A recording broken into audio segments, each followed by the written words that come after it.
ડીસામાં ભાજપનો ભવ્ય road show યોજાયો. મોટી સંખ્યામાં બાઇક અને કારનો કાફલો જોડાયો. લોકસભા ચૂંટણીમાં ત્રીજા તબક્કાના મતદાનને આડે હવે ગણતરીના દિવસો બાકી છે, ત્યારે ભાજપ દ્વારા ઝંઝાવાતી પ્રચાર કાર્ય શરૂ કરાયું.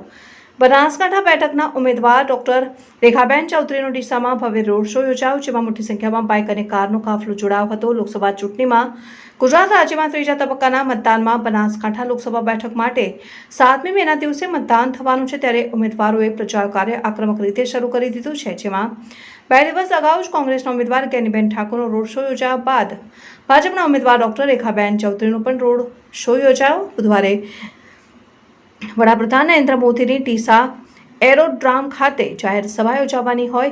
જાહેર સભામાં મોટી સંખ્યામાં લોકો ઉપસ્થિત રહે તે હેતુથી જ આજે ડીસામાં ભાજપ દ્વારા રોડ શોનું આયોજન કરાયું, જેમાં મોટી સંખ્યામાં બાઇક અને કારનો કાફલો જોડાયો. ભાજપના ઉમેદવાર ડોક્ટર રેખાબેન ચૌધરીએ ડીસા એરપોર્ટ 4 રસ્તા પાસે ડોક્ટર બાબા સાહેબ આંબેડકરની પ્રતિમાને ફૂલહાર કરી પ્રારંભ કર્યા હતા.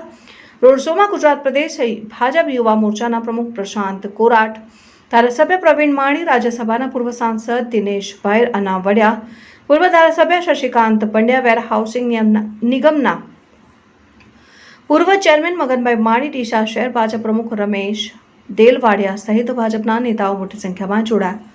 ઉમેદવારે ખુલ્લી જીપમાં ડીસા શહેરમાં ફરી વડાપ્રધાનની સભામાં હાજરી આપવા અને 7 તારીખે ભાજપ તરફે મતદાન કરવા ખાસ અપીલ કરી હતી.